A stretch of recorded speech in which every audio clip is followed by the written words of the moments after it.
Bonjour à tous et bienvenue sur cette nouvelle vidéo de Chuck RC. Donc aujourd'hui vidéo avec l'X-Max 8S de chez Traxxas. Je viens de terminer la première vidéo avec les pneus d'origine. Et comme je l'avais dit, bah là du coup deuxième vidéo avec les pneus de chez Louise, donc les X Cyclone. Spécial hein, pour véhicule 1/5e, voilà, très prisé a priori des gens qui ont, des modélistes qui ont l'X-Max en 8S.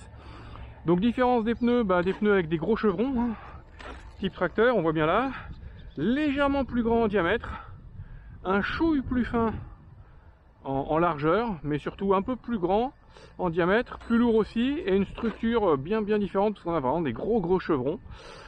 L'idée étant que là le véhicule est full stock, comme tout à l'heure avec les pneus d'origine, que là j'ai des accus Genesis 5000 Bashing 50C 2x4S, identiques à tout à l'heure. Donc en fait là l'idée c'est vraiment de faire un test, de voir au niveau comportement sur le même terrain avec le même pilote dans les mêmes conditions comment ça se passe, et de voir l'autonomie. Est-ce qu'on aura on a estimé tout à l'heure à un peu plus de 15 minutes, la vidéo a duré à peu près 20 minutes, bon moins le temps de resserrer la roue, de prise de température. Allez, on va dire on a 15, 16, voire 17 minutes avec on va dire 16 minutes, on va couper la fois en deux, il y a à peu près 16 minutes d'autonomie. Donc là on va voir avec cela si ça te fait tirer plus sur le moteur ou pas, enfin voilà. Donc c'est parti. Donc même principe, hein, on va rouler un peu partout, sur la terre, sur l'herbe. Alors déjà, juste après les premiers torts de roue, me semble ça me des pneus qui me semblent beaucoup plus durs. Alors déjà clairement, ces pneus ne ballonnent pratiquement pas. Alors j'ai pas encore été plein de balles, hein, mais je les vois pas du tout ballonner. Donc j'ai une grosse différence, les pneus ne se déforment pas.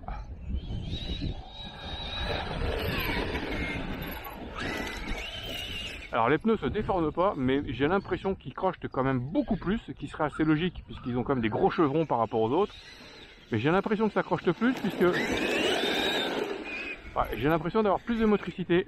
On va voir, hein, mais puisque le véhicule, même à peine parti, il demande vraiment qu'à lever si je mettais gâchette soudée, alors que tout à l'heure, il fallait vraiment le faire dès le train. Je dirais une fois lancé, il avait plus de mal. Je rappelle que je suis en pignon couronne d'origine, moteur d'origine, tout est d'origine. Hein. Amortisseur réglé, huile d'origine, mais peut-être un peu plus souple hein, pour vraiment absorber les aspérités.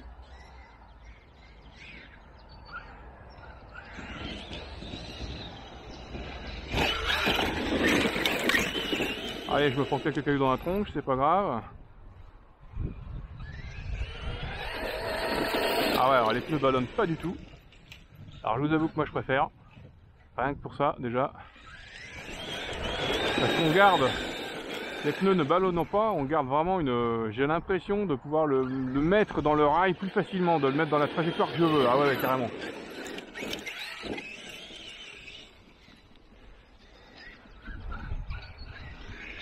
Alors à voir après au niveau de l'autonomie, hein, au niveau de ce que ça va donner, au niveau de la température aussi, parce qu'ils sont un peu plus gros, hein, un peu plus lourds ça c'est sûr, un peu plus grand, hein, bon c'est pas grand chose, hein, mais on va dire il y a pratiquement 1 centimètre quoi, un peu plus fin, donc ça c'est pas mal. Alors étant plus grand, la garde au sol est forcément un petit peu supérieure, la garde au sol étant un peu supérieure, donc ça on pourrait dire c'est cool, effectivement pour un monster truck c'est très bien, mais ça veut dire aussi que le centre de gravité est plus haut, donc dans les virages ou quand il est prêt à cabaner, plus le centre de gravité est haut, plus ça part facilement. Je suis pas prof de physique, chimie, mais ça c'est l'évidence, hein. Plus vous êtes grand, plus vous tombez facilement. Voilà, plus vous êtes petit, moins vous êtes risque de tomber puisque votre centre de gravité est plus bas. Alors la comparaison, je vous accorde, n'est pas super, mais voilà, un centre de gravité bas est vraiment excellent.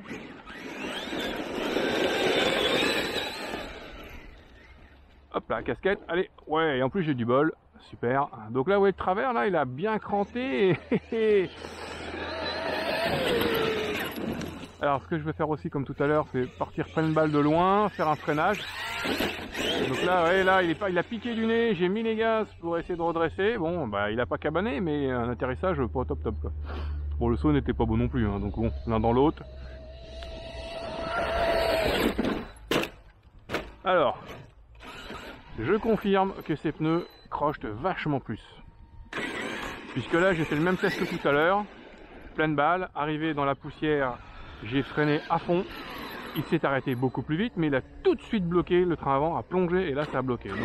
Donc la sensation que j'avais depuis tout à l'heure, où je dirais en motricité c'était supérieur, et ben là je la confirme aussi en freinage, ces pneus motrices plus. C'est pas une révolution, mais moi étant pilote amateur, je sens la différence. Donc là il faut vraiment freiner, il faut y aller plus doucement, ouais, je sens la différence. Donc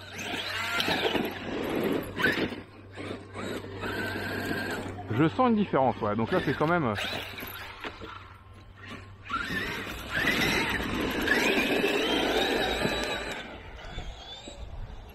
Alors si on rajoute les pneus ne ballonnent pas, plus de motricité, j'ai pas l'impression... Alors peut-être par contre en... Oh non, ça chasse pareil en virage. Ouais là il a levé, alors que tout à l'heure pour le faire lever il fallait vraiment que je reparte de peu de gaz et que je foute plein gaz, que là j'ai même pas mis plein gaz quoi. Donc je comprends peut-être du coup pourquoi c'est des pneus qu'on voit un peu partout sur les forums, enfin qui sont largement conseillés hein. Même là dans le virage hein, j'ai pas besoin de beaucoup corriger puisque les pneus ne ballonnent pas, donc je ne perds pas de motricité. Faut oublier qu'il y a des pneus qui ballonnent à l'avant, hein, s'ils ballonnent c'est qu'ils touchent pas le sol, hein. C'est tout bête hein, mais ils ballonnent pas juste pour le plaisir hein. C'est pas pour rien que les pneus arrière ne ballonnent presque jamais, puisque c'est eux qui sont souvent en moteur, même sur un 4 roues motrices. Prenez ce véhicule là en 4 roues motrices, quand on accélère, il y a un transfert de masse vers l'arrière, ce qui est assez logique. Donc les pneus arrière, eux, ont une partie du poids du véhicule sur eux. Donc ce qui fait que les pneus arrière ont tendance à ballonner jamais. Alors je pars hors des sauts évidemment, hein. Alors que les avants se délestent, puisque le poids passe sur l'arrière, donc comme les avants se délestent, on peut avoir un phénomène de ballonnement du train avant. Si en plus vous faites un virage, comme je fais là en ce moment, le pneu à l'intérieur du virage se retrouve lui aussi délesté, puisque le poids va vers l'arrière, mais le poids va aussi sur la roue intérieure au virage. Ce qui fait que le pneu qui est extérieur au virage, ce qui fait que le pneu qui est à l'intérieur va avoir tendance à se soulever. Et donc comme il se soulève, il touche plus le sol, et comme il touche plus le sol, il ballonne. Voilà. Vous pouvez faire un parallèle avec le karting, quand on fait du karting. Il faut surtout pas se pencher à l'intérieur dans un virage. Alors c'est autre chose, hein, parce que si vous penchez à l'intérieur du virage, vous délestez le poids sur l'extérieur. Alors comme le transfert de masse naturelle est sur l'extérieur, dans un karting c'est carrément l'inverse. Quand on veut optimiser son virage, on se penche à l'extérieur pour mettre tout le poids sur le train à l'extérieur, parce que c'est lui qui va supporter le poids du karting, c'est lui qui va accrocher le plus. Là, là, c'est les deux pneus extérieurs qui prennent le poids, et on voit que les deux pneus intérieurs ont tendance à légèrement se lever. Voilà. Bon, j'espère que je suis clair, hein. Bon après attention, hein, je suis pas un... Hop là. Celui-là était sympa celui-là. Alors je vais vérifier une chose, que tout à l'heure j'avais vérifié la température à 10 minutes, et si je veux vraiment faire un test super méga objectif en tant que chaîne hyper professionnelle, on est à 8 minutes. On est à 8 minutes de run. On va encore rouler à peu près 2 minutes pour faire un check température, hein, parce que tout à l'heure on avait fait à peu près à 10 minutes. Donc comme la chaîne est mondialement connue et qu'on fait des centaines de tests, toujours très objectifs, et avec objectivité et professionnalisme, il est normal, si on veut comparer, de faire ça dans les mêmes conditions, hein, voilà. Et j'envoie aussi des lignes droites comme je fais avec l'autre. Ah ouais, je trouve vraiment le comportement différent en fait, hein. Même là, en sortie de virage, vous remettez la sauce, c'est pas pareil, il glisse moins.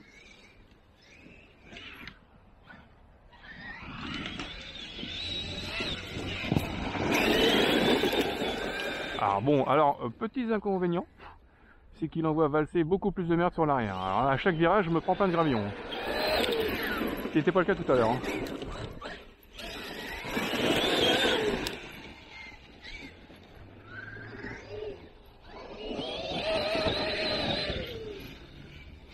Ce n'était pas le cas tout à l'heure.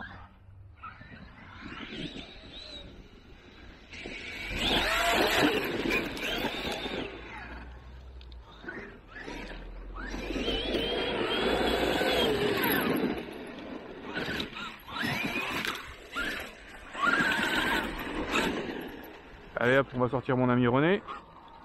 René sort de ce corps. Vous allez vous dire, il est débile lui, hein. Mais bon, on est là pour rigoler aussi. Alors, hop, c'est parti. René, t'es où? René, hop. Pour ceux qui n'ont pas vu l'autre vidéo, je vous présente mon ami René. Température des accus 24 degrés, 26 ici en pointe, celui-ci 26, 28, ah un peu plus, ouais 28, 29, là ok, là, ouais, bon là alors les accus légèrement plus chauds. Le variateur, ouais, le variateur c'est peanuts la différence de température. Le variateur on est à 30 degrés, un peu plus de 30 degrés, bon allez, je dirais pour être vraiment objectif, hein, je prends à plusieurs endroits. Bon les accus légèrement plus chauds. Le moteur, on est monté à 27. Je vais prendre ici où j'ai pris tout à l'heure, sur le dissipateur. Alors, bon, alors à la base du moteur, ça ne change strictement rien pour le moteur. Il est tellement coupleux ce moteur qu'en fait, la température moteur, suivant où je prends, c'est entre 40 et 28 en fait. Donc c'est-à-dire que j'ai exactement, voilà, 43. J'ai à 1 ou 2 degrés près, allez, la même température moteur. Au niveau des varios, c'est légèrement plus chaud, mais j'atteins 35 quand je prends à certains endroits. Et les accus, c'est légèrement plus chaud, et là c'est déjà abaissé. Parce que les accus, j'arrive péniblement à 28-29. Donc bon, bah écoutez, après 10 minutes de run, avec les Louise Cyclone ou les pneus de base, l'autonomie... et pourtant j'ai pas bu, hein. La température, moteur, batterie, variateur, si je fais un raccourci rapide, est légèrement légèrement supérieur, légèrement. Mais alors c'est quelques degrés, hein, donc on est très loin de oh là là, faut gérer autrement parce que ça lui va pas dessus. Hein. Donc c'est vraiment quelques degrés. La batterie, les batteries c'est 2-3 degrés. À peine le moteur, ça doit être à peu près ça. À peu près 2-3 degrés aussi le vario, enfin voilà, ça c'est vraiment on est très loin des hautes températures qu'on peut avoir sur des véhicules comme ça quand on tire, enfin la transmission n'est pas bonne ou on tire trop dur, enfin voilà. Après il reste l'autonomie, donc là on est à 10 minutes. On va voir si on va atteindre la quinzaine de minutes de tout à l'heure ou un peu plus, ou si on va devoir s'arrêter avant, en sachant que tout ce qui est bec est réglé pareil. Ah, j'ai l'impression que j'ai le même problème que tout à l'heure, j'ai une roue qui lance la lambada. C'est dingue, est-ce que ce serait pas la même roue encore? Ah ah, c'est le cas, il va falloir remettre du frein filé. Ah non, non là c'est... Non, c'est le poids des roues. Le poids des roues qui fait danser la lambada au chef cerveau en fait. Ah bah tiens, je le connaissais pas celui-là. C'est le poids des roues. Les roues sont plus lourdes, donc forcément il y a un peu plus de jeu. Alors le cerveau de direction est de base, hein, le cerveau est de base, c'est le cerveau de la marque qui était dans le carton.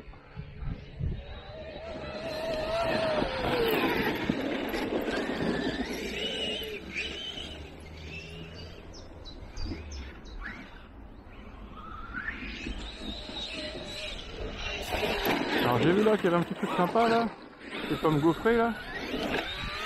Ouais, bah quand je dis pommes gaufrées, bon, faut que je mette un peu plus de sauce quand même. Hein.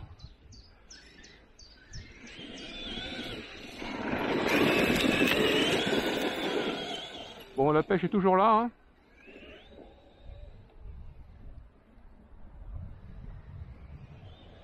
Je fais quand même quelques bonnes longueurs exprès hein, pour voir un peu ce que ça... Parce que j'en ai fait quand même pas mal tout à l'heure, donc il n'y a pas de raison que je change. Comme on va vraiment comparer...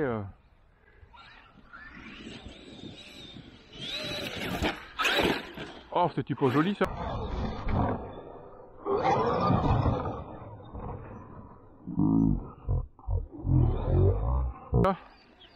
Alors là, je saute pas, je sais pas, je saute et j'essaye de rattraper. Ça donnait un truc. Alors on va se le faire au ralenti sur la vidéo parce que lui doit être terrible. C'était vraiment pas un super truc.